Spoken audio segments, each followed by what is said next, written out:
Perseverança é uma palavra fundamental para o cristão. Fundamental mesmo. Na verdade, a vida cristã ela não é composta apenas de pessoas que começam, mas de pessoas que perseveram e vão até o fim.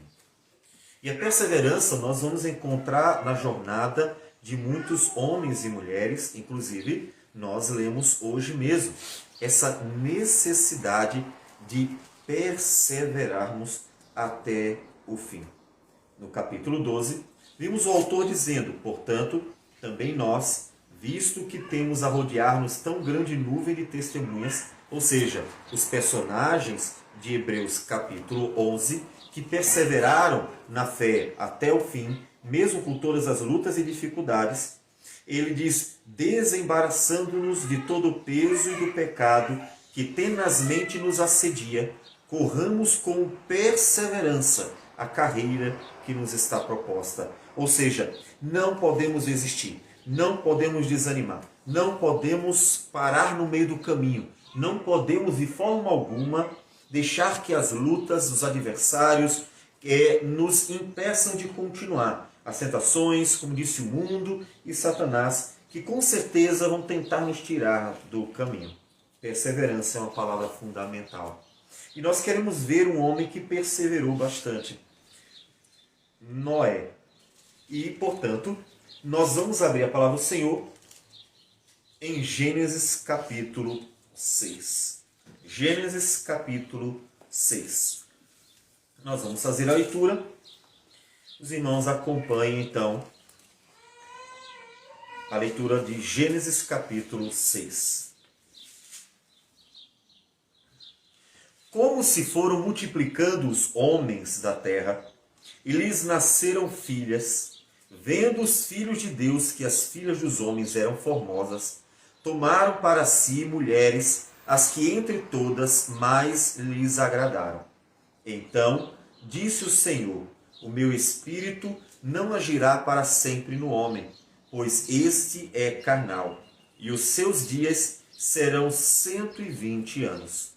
Ora, naquele tempo havia gigantes na terra, e também depois, quando os filhos de Deus possuíram as filhas dos homens, as quais lhes deram filhos, estes foram valentes, varões de renome na antiguidade. Viu o Senhor que a maldade do homem se havia multiplicado na terra, e que era continuamente mal todo o desígnio do seu coração. Então se arrependeu o Senhor de ter feito o homem na terra, e isso lhe pesou no coração. Disse o Senhor, farei desaparecer da face da terra o homem que criei, o homem e o animal, os répteis e as aves dos céus, porque me arrependo de os haver feito. Porém, Noé achou graça diante do Senhor. Eis a história de Noé. Noé era homem justo e íntegro entre os seus contemporâneos. Noé andava com Deus. Gerou 3 filhos, Sem, Cã e Jafé. A terra estava corrompida à vista de Deus e cheia de violência.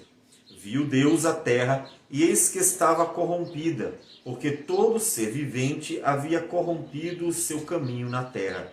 Então disse Deus a Noé, resolvi ir dar cabo de toda a carne, porque a terra está cheia de violência dos homens. Eis que os farei perecer juntamente com a terra. Faze uma arca de tábuas de cipreste, nela farás compartimentos e a calafetarás, com betume por dentro e por fora. Deste modo a farás, de 300 côvados será o comprimento, de 50 a largura e a altura de 30. Farás ao seu redor uma abertura de 1 côvado de altura. A porta da arca colocarás lateralmente. Farás pavimentos na arca, um embaixo, um segundo e um terceiro. Porque estou para derramar águas em dilúvio sobre a terra, para consumir toda a carne em que há fôlego de vida debaixo dos céus. Tudo o que há na terra perecerá. Contigo, porém, estabelecerei a minha aliança. Entrarás na arca, tu e teus filhos, e tua mulher e as mulheres de teus filhos. De tudo que vive, de toda a carne, 2 de cada espécie, macho e fêmea, farás entrar na arca, para os conservares vivos contigo.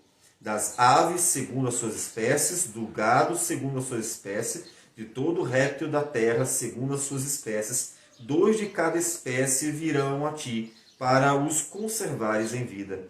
Leva contigo de tudo que se come, ajunta-o contigo, ser-te-á para alimento a ti e a eles. Assim fez Noé, consoante tudo o que Deus lhe ordenara. Vamos orar. Senhor Deus amado, muito obrigado por tudo, por tua graça e misericórdia. Obrigado, Senhor, porque tens operado graciosamente em nossas vidas, dando-nos sustento, o sustento não só do alimento, mas ajudando-nos a perseverar diante das lutas, das adversidades, das maldades, de um mundo que jaz no maligno e que tudo o que pensa é, ó Deus, em si mesmo. Mas o Senhor tem sido gracioso para a tua igreja e o Senhor tem abençoado a sua jornada, ajudando-a a perseverar. Portanto, pedimos que nos dê graça para entender a tua palavra e fortalecer a fé, para que ela, tua igreja, continue firme na fé, perseverando até o fim, e assim possa glorificar o teu nome, ó Deus, na perseverança. Receba a nossa oração e tudo isso em nome de Cristo Jesus. Amém. Amém. Como nós temos visto, e já vemos isso há alguns domingos, o contexto do capítulo 5, que aponta, mostra-nos uma genealogia de homens de Deus, é um contexto difícil. E nós acabamos de ler esse contexto no capítulo 6, de uma terra que estava corrompida à vista de Deus e cheia de violência, diz o versículo 11. Nesse contexto que Noé cresce, e não foram poucos os dias. Vejam o versículo 32 do capítulo 5, que diz que Noé era da idade de 500 anos e gerou a Sem, Cã e Jafé. Portanto, ao chegar nesse momento ápice em que Deus decide acabar com toda a vida, nós temos um homem que viveu 500 anos lutando para não sucumbir ao mundo. Um homem que passou 500 anos vendo injustiça, perversidade, maldade, ódio, inveja, orgulho e todo tipo de pecado. Inclusive, que viu nesse período muitos daqueles que eram descendentes dos homens de Deus se corromperem, porque tomando das filhas da cidade de Caim, das filhas da descendência de Caim, e então passando a tê-las por esposas, eles começaram a caminhar, percorrer o mesmo caminho delas, que era o caminho também de Caim. Ou seja, eles começaram a se misturar e se perderam nesta jornada, de tal modo que chega no ápice dessa trajetória e nós temos apenas uma família que é fiel ao Senhor, que é exatamente a família de Noé. Portanto, nós já devemos pensar na perseverança de Noé nesses 500 anos. Já pararam para pensar nisso? 500 anos, o homem passou 500 anos suportando as lutas de um mundo mau, de um mundo que estava sucumbindo cada vez mais à maldade, que estava cada vez mais se degradando, que a coisa estava cada vez pior, e ele perseverou 500 anos. A idade de Noé já é para nós um testemunho fortíssimo. Quantos anos você tem? Quantos anos você suportou a maldade dos homens, a maldade deste mundo, a maldade de Satanás, as próprias tentações, os pecados? Quantos anos você suportou este mundo que jaz no maligno? Quantos anos? Temos tão pouco tempo de vida e Noé suportou 500 anos. Então a perseverança dele se encontra na própria idade e mesmo assim o testemunho que Deus dá dele é que Noé andava com Deus. Noé era um homem justo e íntegro entre os seus contemporâneos, ou seja, dentre todas as pessoas de seu tempo, ele se manteve firme. Portanto, isso já deve falar no seu coração. Perseverança. Isso é fundamental. É preciso perseverar. A jornada cristã, como nós já falamos, não é marcada por um começo, mas por uma perseverança até o fim.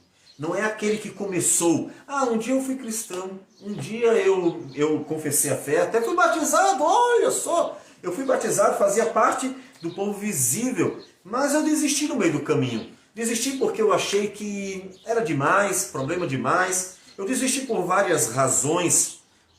O Senhor Jesus nos conta sobre este problema da desistência. Vocês lembram de Mateus capítulo 13?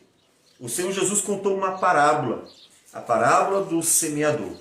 Capítulo 13 diz: naquele mesmo dia, saindo Jesus de casa, assentou-se à beira-mar, e grandes multidões se reuniram perto dele, de modo que entrou num barco e se assentou, e toda a multidão estava em pé na praia. E de muitas coisas lhes falou por parábolas, e dizia: eis que o semeador saiu a semear, e ao semear, uma parte caiu à beira do caminho, e vindo as aves o comeram. Outra parte caiu em solo rochoso, onde a terra era pouca, e logo nasceu, visto não ser profunda a terra. Saindo, porém, o sol, a queimou, e porque não tinha raiz, secou-se. Outra caiu entre os espinhos, e os espinhos cresceram e a sufocaram. Outra, enfim, caiu em boa terra e deu fruto a 100, a 60 e a 30 por um. E o Senhor Jesus explica para os discípulos o que é a parábola do semeador. Essas terras onde caíram sementes, que o semeador semeou. Então, ele no versículo 19 explica: a todos os que ouvem a palavra do reino e não a compreendem, vem o maligno e arrebata o que lhes foi semeado no coração. Esse é o que foi semeado à beira do caminho.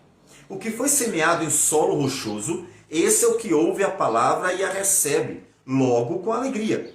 Mas não tem raiz em si mesmo, sendo antes de pouca duração, ele chegando à angústia ou à perseguição por causa da palavra, logo se escandaliza. O que foi semeado entre os espinhos é o que ouve a palavra, porém os cuidados do mundo e a fascinação das riquezas sufocam a palavra e fica infrutífera. Mas o que foi semeado em boa terra é o que ouve a palavra e a compreende. Este frutifica e produz a 100, a 60 e a 30 por um.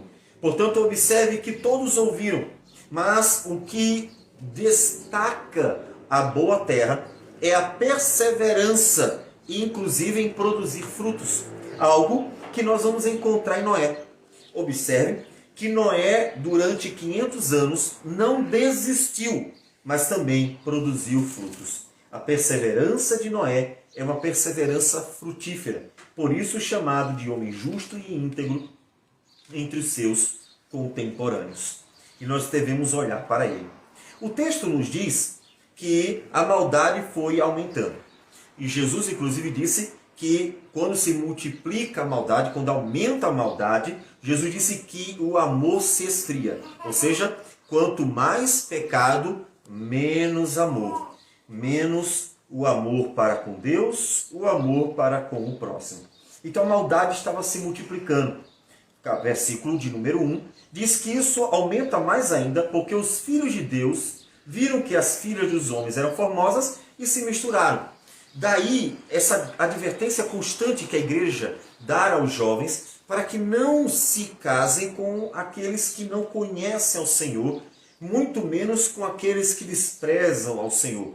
Porque de uma forma ou de outra, eles não caminham com Deus e, portanto, não contribuirão com a caminhada, não ajudarão a andar com o Senhor. Serão antes como uma pedra de tropeço, a menos que Deus converta o coração. Mas nós não sabemos quem há de se converter, não é verdade? Então, a advertência do Senhor é séria e é uma advertência que encontra vários exemplos durante o curso da história da redenção. E um dos fortes exemplos é exatamente esse aqui. Por causa desta mistura, o pecado se multiplicou, aumentou o problema da sociedade. Ou seja, quando a igreja se deixa levar, quando o povo de Deus se deixa levar pelo mundo, e então se mistura e acha que de alguma forma pode haver uma união, uma união entre a luz e as trevas, então a maldade do mundo aumenta. Por quê? Porque é a igreja que é sal da terra e luz do mundo. É a igreja que salga, é a igreja que faz diferença, é a igreja que leva a luz a este mundo. Se a luz que a igreja leva ao mundo se torna em trevas, então quão grande trevas será, acometerá aquela geração. A igreja tem que se manter firme. Portanto, de forma alguma devemos cogitar a possibilidade de que evangelizar o mundo é se tornar parecido com ele. Algumas pessoas, inclusive, lançam essas propostas. Olha, para ganhar jovens precisamos de uma boate gospel dentro da igreja. Precisamos de programações jovens parecidas e coisas dessa natureza. Não! Quando o semeador saiu a semear, ele fez uma coisa. O que foi? Ele lançou a semente. O semeador, ele lança a semente confiando que a semente é sim suficiente para que dê frutos na terra adequada. Portanto, o que a igreja precisa é continuar sendo sal da terra e luz do mundo, e não se tornar igual ao mundo para tentar ganhá-lo. Foi quando a igreja se tornou parecida com o mundo que o mundo então chegou no seu ponto ápice. Chegou no momento em que já não dava mais, porque já não havia sal da terra, já não havia luz do mundo. Por quê? Porque a igreja ela já havia sucumbido e apenas uma família se manteve firme. Então, Deus diz o que ele pensa ao olhar para aquela situação.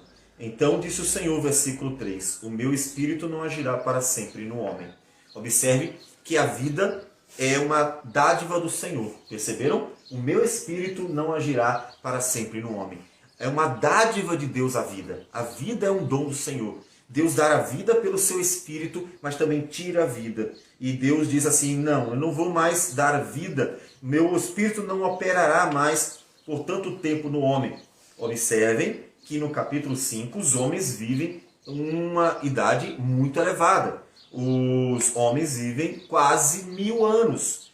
E Deus decide então diminuir essa faixa etária. Versículo 3 ainda ele diz, pois este é carnal e os seus dias serão 120 anos.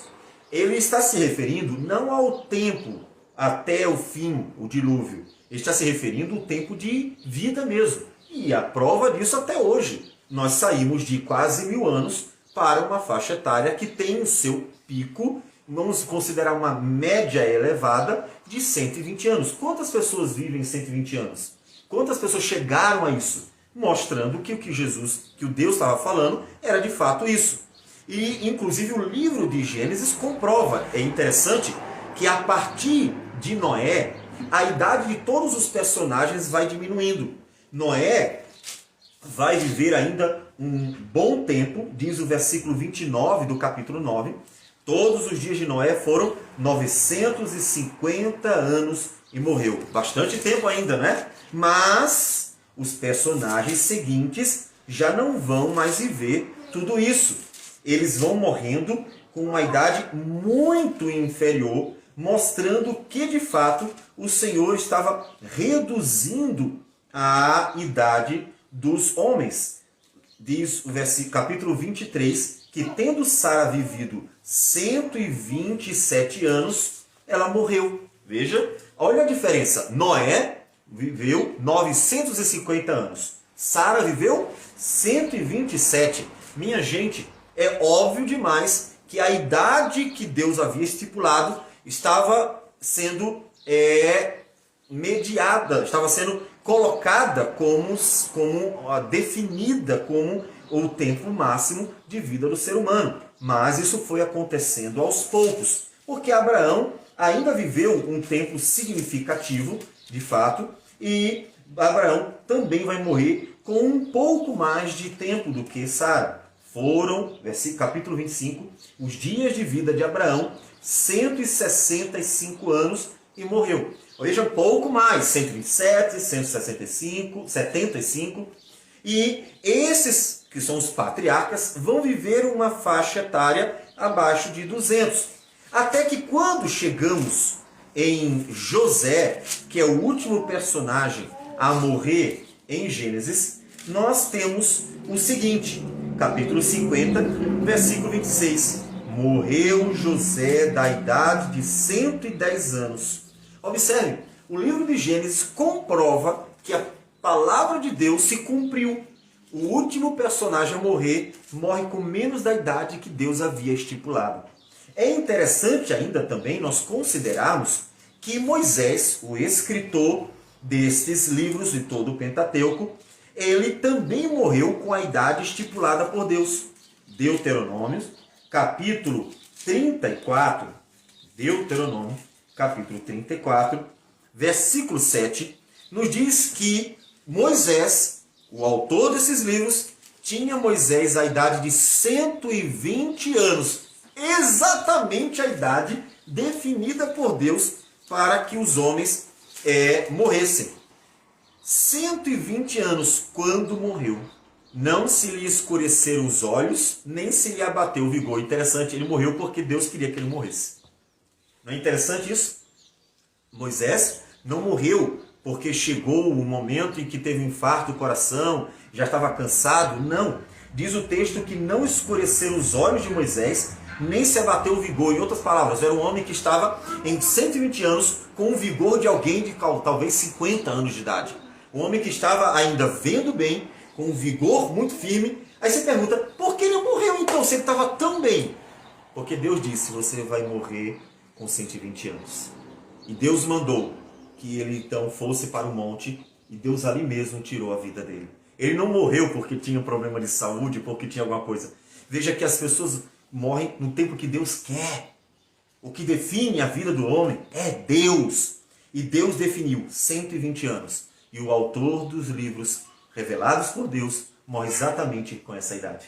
Portanto, observe que Deus cumpre a sua palavra. Deus diminui a idade de quase 1000 anos para 120 anos. E assim os homens vivem em torno dessa idade. Se passam um pouquinho e olhe lá. E assim Deus cumpre a sua palavra. Mas por que isso? Porque o pecado cansa Deus. Os pecados cansam Deus. Deus é santo. E Ele tem que estar o tempo todo vendo os homens pecarem com sua maldade, seu egoísmo, sua inveja, sua falta de amor e assim por diante. E Deus cansa. E Deus cansou de ver a maldade dos homens e diminuiu então a idade deles por causa disso. Diz o texto que nesse período havia gigantes. Os gigantes, eles ficaram conhecidos, homens de uma estatura acima da nossa. Tá? Nós inclusive vamos encontrar em textos extra-bíblicos descrições de homens extremamente grandes. Nós vamos encontrar no próprio texto bíblico também essa descrição. Números 13 nos fala de homens da terra de Canaã, que eram homens de fato grandes. 13:33 diz assim, Números 13:33. Também vimos ali gigantes, os filhos de Anak são descendentes de gigantes, e éramos aos nossos próprios olhos como gafanhotos, e assim também o éramos aos seus olhos. Portanto, ele está se referindo a homens que eram realmente fortes e grandes. Ele está se referindo a homens que tinham uma estatura acima do normal. Não dá para definir aqui quanto era a altura deles, mas nós podemos ver que Davi lutou contra um deles, né? Quando Davi ele lutou contra um gigante, exatamente, um homem que era de estatura acima do normal. Diz 1 Samuel, capítulo 17, 1 Samuel, capítulo 17, nos fala do gigante contra o qual Davi lutou e todos tinham medo dele. Por que todos tinham medo dele? Porque Golias, que era o gigante, ele tinha uma estatura muito grande. Diz o capítulo 17. Ajuntaram os filisteus as suas tropas para a guerra e congregaram-se em Socó, que está em Judá, e acamparam-se em Socó e Azeca em Éfes-Damim. Porém, Saul e os homens de Israel se ajuntaram e acamparam no vale de Elá, e ali ordenaram a batalha contra os filisteus. Estavam estes no monte do lado da Lém, e dos israelitas do outro monte do lado da Quém, e entre eles o vale. Então saiu do arraial dos filisteus um homem guerreiro, cujo nome era Golias de Gate, da altura, e aí ele conta, de 6 côvados e 1 palmo. Ou seja, um homem de aproximadamente quase 3 metros. Quase, não chegava a ser, mas quase 3 metros. Considerando aqui o côvado como 45 centímetros, então nós vamos ter um homem de 2,70 metros, 2,80 metros, um homem muito grande. E não só grande, muito forte também. Trazia na cabeça um capacete de bronze e vestia uma couraça de escamas, cujo peso era de 5.000 ciclos de bronze. Ou seja, ele se refere a um homem capaz de carregar muito peso, porque era um homem extremamente forte.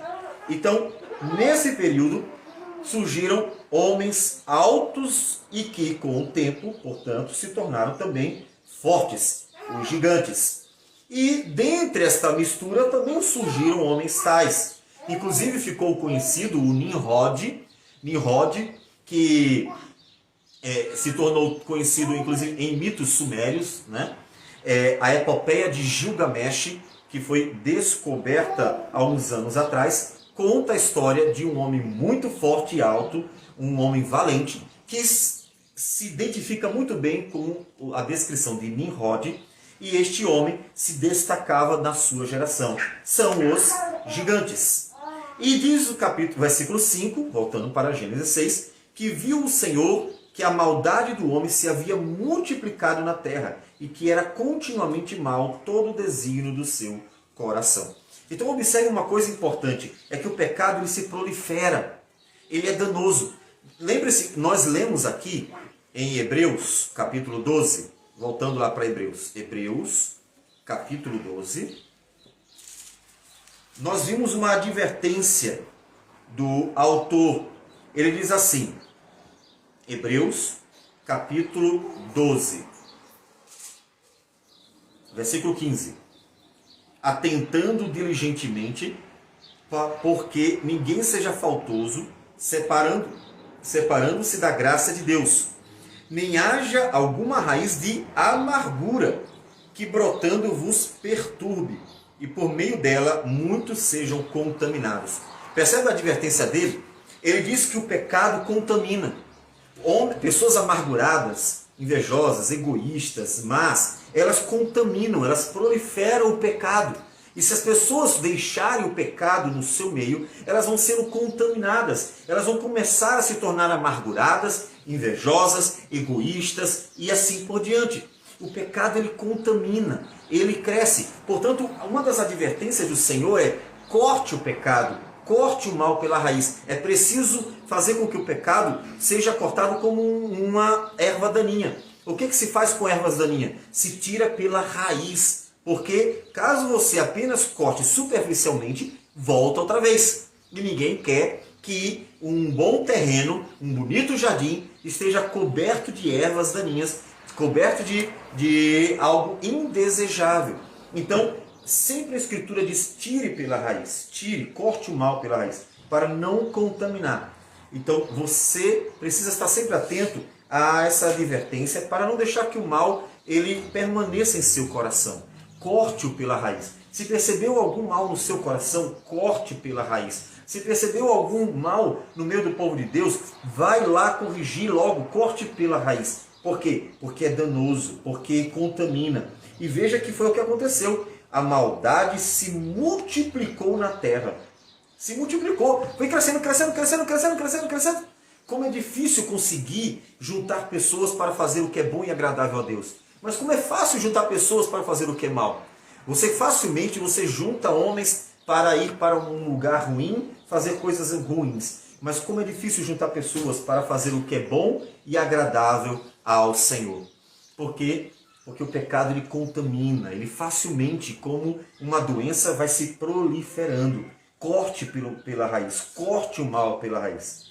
Tanto que Deus vai cortar pela raiz. O que é que Deus faz? Corta pelo mal pela raiz. Deus vai exterminar todos os homens, porque o mal chegou a um limite insuportável. Se arrependeu o Senhor de ter feito o homem na terra, e isso lhe pesou o coração. Você já deve ter ouvido que às vezes que a palavra fala de Deus se arrependendo, é uma forma de expressar o descontentamento de Deus. É claro que não significará jamais que Deus não sabia que isso aconteceria, ou que Deus foi pego de surpresa, porque o Senhor é Deus, o Deus que não se arrepende, porque ele não é como um homem, ele mesmo diz. O que ele diz é: eu sou Deus, sei o que eu faço e eu sei tudo o que vai acontecer, eu tenho um plano, eu tenho um projeto, portanto eu tenho um propósito que tem começo, meio e fim. Mas por que então ele fala que Deus se arrependeu? Porque o fato de Deus olhar para o mal, isso não agrada seu coração. Isso não agrada a Deus. Isso mostra o descontentamento de Deus. Deus ver o pecado, ver a maldade, isso fere a Deus. Deus não se agrada disso. Ainda que seja um Deus imutável, intocável, porque nada pode ferir a Deus no que diz respeito a contaminá-lo ou mesmo mudá-lo, mas Deus não se agrada do mal. Isso deve chamar nossa atenção, para que a gente sempre considere atentamente o fato de que Deus nunca se agrada do que é mal, daquilo que nós possamos, por acaso, fazer de mal. E Deus se desagrada. Deus mostra o seu descontentamento com o que estava acontecendo. E então decide exterminar o homem da face da terra. Mas como é importante encontrar um homem de Deus. Porém, Noé achou graça diante do Senhor. Sal da terra, luz do mundo. Noé estava 500 anos perseverando, mantendo-se firme. E aquele homem foi um instrumento de Deus para a continuidade da vida humana na terra. Olhe como faz diferença. Olhe como faz. Deixa eu perguntar a você. Você é um Noé no seu trabalho? Você é um Noé na sua vizinhança, na sua cidade? Você é um Noé? Um Noé que persevera em andar com o Senhor. Alguém que persevera em servir ao Senhor. Alguém que persevera em testemunhar o Senhor. Alguém que, apesar de anos no meio de uma sociedade, de uma geração corrompida, não desiste. Não desiste mesmo. E continua perseverando. Isso agradou o Senhor.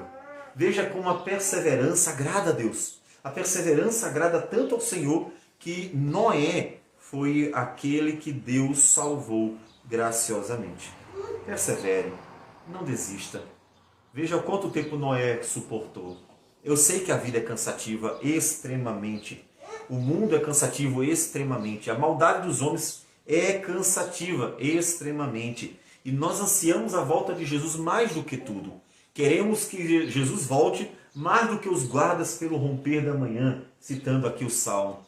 Todavia, persevere, nunca desista, porque é exatamente na perseverança que nós seremos salvos no final. O não desistir, o continuar firme até o fim, independente do que façam, independente do que aconteça. Noé achou graça diante do Senhor. Lembre-se e volto a repetir o que disse o Senhor Jesus em Mateus capítulo 5. Ele se dirigindo aos discípulos, e não só a eles, mas ao povo que ouvia, ele disse, versículo 13, vós sois o sal da terra. Ora, se o sal vier a ser insípido, como lhe restaurar o sabor? Para nada mais presta, senão para lançado fora, ser pisado pelos homens. Vós sois a luz do mundo. Não se pode esconder a cidade edificada sobre um monte, nem se acende uma candeia para colocá-la debaixo do alqueire, mas no velador, e alumia a todos os que se encontram na casa. Assim brilhe também a vossa luz diante dos homens, para que vejam as vossas boas obras e glorifiquem o vosso Pai que está nos céus. Exatamente o que Noé fez. Noé perseverou. Noé não desistiu. Noé continuou lutando como um bom sal da terra e luz do mundo. E Deus se agradou disso. Olhe que isso é importante para nós. Deus se agradou disso. Deus ficou satisfeito com a perseverança dele.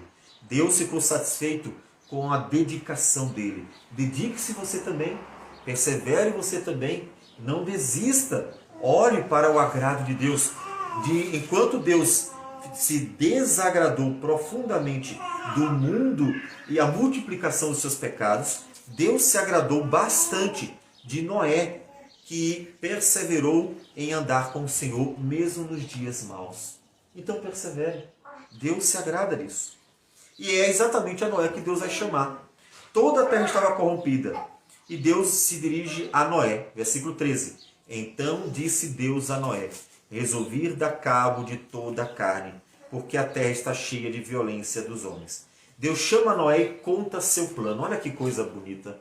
Que coisa mais honrosa para o homem, né? Deus chamar um homem e contar o seu plano, para que este homem cumprisse a vontade de Deus e fosse salvo graciosamente por Deus, por meio da obediência. Deus conta todo o seu plano, a arca que seria construída. E não construída com pouco tempo, não. Um trabalho muito grande e que exigiria, portanto, muito de Noé e de sua família. Porque Noé, que tinha 500 anos antes do capítulo 12, diz o capítulo 7, versículo 11, que no ano 600 da vida de Noé, aos 17 dias do segundo mês, nesse dia, romperam-se todas as fontes do grande abismo e as comportas do céu se abriram. A chuva, a água de cima, a água de baixo. Então, a água veio para inundar a terra. 600 anos. Este homem, podemos dizer que passou aproximadamente 100 anos construindo uma arca. Até porque a arca era monumental. 100 anos. 100 anos perseverando. Olha a perseverança outra vez. Ele já havia passado 500 anos perseverando em andar com o Senhor. Agora, Noé passa mais 100 anos perseverando em obedecer. Nós não sabemos o que aconteceu nesse período. Se imagina que Noé nesse período foi zombado, ridicularizado, perseguido, porque estava construindo um barco no meio da terra para algo que ninguém acreditava que pudesse acontecer. As águas inundarem toda a terra. Mas durante 100 anos ele não desistiu. Observe que Noé creu em Deus. A perseverança de Noé é uma perseverança decorrente da sua fé. Ele creu em Deus. Ele creu na palavra do Senhor. Ele creu naquilo que Deus havia contado para ele que aconteceria. E de tal modo ele creu que ele gastou 100 anos da sua vida construindo aquela arca para a salvação tanto dele quanto de sua família. Nós vimos em Hebreus capítulo 11, versículo 7. Pela fé, Noé, divinamente instruído acerca de acontecimentos que ainda não se viam, e sendo temente a Deus, aparelhou uma arca para a salvação de sua casa, pela qual condenou o mundo e se tornou herdeiro da justiça que vem da fé. 100 anos. 100 anos obedecendo ao Senhor, 100 anos fazendo a vontade do Senhor, 100 anos perseverando em construir. Quantas vezes talvez Noé não tenha pensado em desistir? Afinal das contas, Noé não viu a palavra de Deus se cumprir no ano seguinte. Ele esperou 100 anos. Você esperaria 100 anos para Deus cumprir a sua palavra? Durante 100 anos, você obedeceria a Deus? E aí, vale a pena esperar? A esperança se mostra exatamente na sua perseverança. Noé esperou. E a sua esperança, sua perseverança e a sua esperança se mostraram recompensadoras. Porque no ano 600, Deus trouxe o dilúvio que havia anunciado. E ele, sua família e todos aqueles animais foram salvos. Porque Noé não desistiu. Noé não parou de construir a arca. Noé não desistiu no meio do caminho. Noé não considerou que era demais para uma família construir. Coisa interessante é considerar que ainda que a palavra de Deus seja dirigida a Noé, todo mundo vê isso aqui, é que a família de Noé seguiu. Como falta isso hoje em dia? Como falta uma família que siga a orientação dada pelo líder da família, que diz, vamos fazer isso aqui porque isso é bom. Então todos seguem. Jacó experimentou algo semelhante quando Deus chama Jacó, no capítulo 35 de Gênesis. Deus chama Jacó dizendo, agora Jacó, você vai servir única e completamente a mim. Capítulo 35 de Gênesis. Disse Deus a Jacó, levanta-te, sobe a Betel e habita ali. Faze ali um altar ao Deus que te apareceu quando fugias da presença de Esaú, teu irmão. Então disse Jacó à sua família e a todos os que com ele estavam: lançai fora os deuses estranhos que há no vosso meio.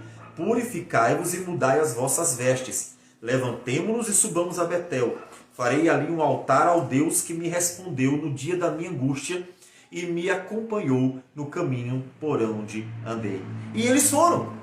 Veja, eles tinham ainda deuses estranhos. E eles, ao ouvirem a palavra do líder do clã, abandonaram a idolatria e então seguiram o ensinamento para servir unicamente ao Deus. Como é importante que a família siga o caminho que é direcionado. Imaginou se a mulher de Noé dissesse assim: homem, tu tá bestando, tá perdendo seu tempo construindo uma arca, já se passaram 5 anos, não aconteceu nada, desiste disso. Já imaginou se a mulher fosse aquela mulher que vivesse reclamando e o tempo todo apontando para o que é ruim e reclamando da vida e murmurando e tentando atrasar a vida de Noé? Noé já tinha um trabalho monumental, passar 100 anos construindo uma arca de tamanho monumental. Uma arca que homens há pouco tempo construíram como navio, com uma fábrica. Homens construíram navios de 100 metros de comprimento há pouco tempo. Os maiores navios do mundo, mas era uma fábrica. Aquele homem construiu sozinho com sua família. Imaginou se aquela mulher tivesse o tempo todo reclamando: ô, homem, para com isso, vamos fazer outras coisas, vamos construir uma casa melhor pra gente, vamos ornamentar nossa casa, vamos fazer isso, vamos fazer aquilo, e começasse a perturbar a vida de Noé, para que ele desistisse da obra que Deus havia designado, para que ele parasse de fazer o que Deus havia mandado. Já imaginou se ele fosse uma dessas mulheres que atrasam a vida do homem? Ele teria desistido. E ele desistindo, nem ele nem a sua família teriam completado a missão e não teriam sido salvos. Como é importante que todos sigam o caminho. Como era importante ter mulheres de Deus, mesmo sem falar nada da mulher de Noé. Não fala nada, não diz uma palavra sobre ela. Mas nós conseguimos deduzir que era uma mulher obediente, submissa, era uma mulher auxiliadora, uma mulher cúmplice, uma mulher que ajudava, uma mulher que estava junto. Vamos fazer isso? Vamos todos juntos. Uma mulher que estava pronta para servir, uma mulher que estava ao lado do seu marido, uma mulher que dividia as cargas da vida, os pesos que o marido tinha que carregar. Dá para perceber que foi uma mulher que esteve ao lado ajudando e não atrasando a vida. Por quê? Porque Noé teve a graça de sua família estar presente para o auxiliar nesta jornada difícil. A missão foi dada a Noé, não foi dada a eles. Mas quando Deus fala com Noé, Deus está falando para que toda a família siga, como aconteceu com Jacó. Como aconteceu com Jacó. E assim Noé construiu. Como foi bom perseverar. Foi bom perseverar. Chegou o dilúvio. Matou todo mundo mesmo. Todos morreram. Todavia, Noé e sua família estavam na arca. Noé e sua família foram salvos. Capítulo 8, versículo 13. Sucedeu que no primeiro dia do primeiro mês do ano 601, as águas se secaram de sobre a terra. Então Noé removeu a cobertura da arca e olhou, e eis que o solo estava enxuto. E aos 27 dias do segundo mês, a terra estava seca. Então disse Deus a Noé: sai da arca, e contigo tua mulher, e teus filhos, e as mulheres de teus filhos, os animais que estão contigo, de toda a carne, tanto aves como gado, e todo réptil que rasteja pela terra. Faze sair a todos para que povoem a terra, sejam fecundos, e nela se multipliquem. Saiu, pois, Noé com os seus filhos, sua mulher e as mulheres de seus filhos. Também saíram da arca todos os animais, todos os répteis, todas as aves e tudo o que se move sobre a terra, segundo a sua família. Eles foram salvos e foram abençoados. Abençoou Deus a Noé e a seus filhos e lhes disse: sede fecundos, multiplicai-vos e enchei a terra. Como foi bom perseverar. Valeu a pena não desistir durante 500 anos.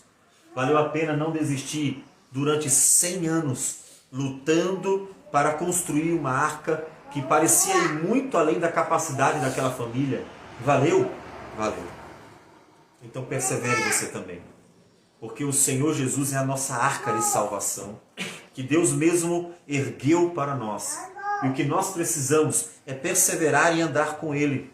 É perseverar em estar nesta arca de salvação, para que no dia que o Senhor mandar a destruição sobre este mundo que jaz no maligno, nós estejamos dentro da arca de salvação, que é Jesus Cristo.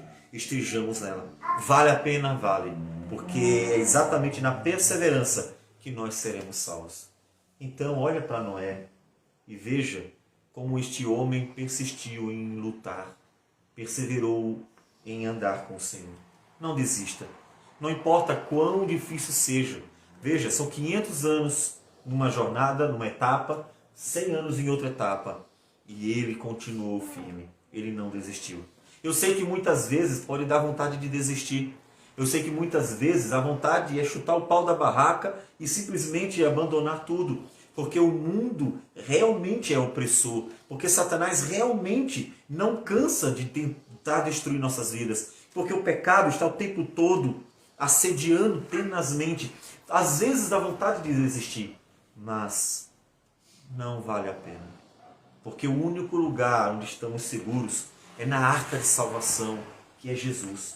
O único lugar em qual nós estamos seguros da ira de Deus, da ira vindoura, da destruição dos homens maus, é na arca da salvação, é em Jesus. Então continue firme, pedindo a Deus todos os dias: Senhor, me dê graça para não desistir. Senhor, me dê graça para perseverar. Senhor, me dê graça para continuar firme, independente de toda e qualquer situação. Me dê graça para continuar caminhando contigo, porque, Senhor, é o único lugar que vale a pena estar. Eu não posso desistir. Não posso. Porque é o único lugar em que eu posso ser salvo. É em Jesus, a minha arca da salvação. Então persevere. Valeu a pena. Noé saiu da arca e então continuou sua jornada, mas agora uma nova jornada. Não havia mais o mal. Percebe que coisa interessante? Quando Noé desce, já não há mais o pecado multiplicado. É claro que o pecado ainda está no mundo, mas não havia mais aquele monte de gente criando problema. O pecado ele havia sido reduzido. Só uma família estava lá. E agora ele poderia caminhar mais tranquilo. Ainda estava entre pecadores, tanto que um dos seus filhos se mostra um pecador logo em seguida, né, zombando do seu próprio pai. Mas ele não estava mais no meio de um mundo cheio de pecado. Muito melhor será o novo céu, nova terra. Quando a palavra de Deus diz que não haverá mais pecado, não haverá mais o mal. De tal modo que não haverá mais morte, não haverá mais luto, não haverá mais choro, não haverá mais dor, não haverá nada mais disso. Porque tudo será feito novo. Melhor do que foi com Noé, que começou uma nova jornada. Será a nova jornada das nossas vidas, da vida do povo de Deus, que na eternidade poderá caminhar num paraíso, num novo céu e uma nova terra. Então persevere, não desista, porque vale a pena andar com o Senhor, porque Ele é a nossa arca da salvação. Ele é quem nos leva rumo à terra prometida. Ele que nos leva para o novo céu e a nova terra. Então, pense sempre, quando estiver difícil, lembre-se de Noé. Noé também passou dias bem difíceis, mas não desistiu. Deus, eu preciso permanecer firme. Eu não posso desistir. Quando parecer impossível continuar caminhando, lembre-se de Noé. Porque parecia impossível construir aquela arca. Durante 100 anos lutou. Não desista você também. Continue firme. Não desista, porque vale a pena. Porque é aquele que persevera até o fim que será salvo. É aquele que continua olhando para o Senhor, mesmo em dias maus, que será salvo. É aquele que vai até o fim, que receberá a coroa da vida eterna. Então não desista.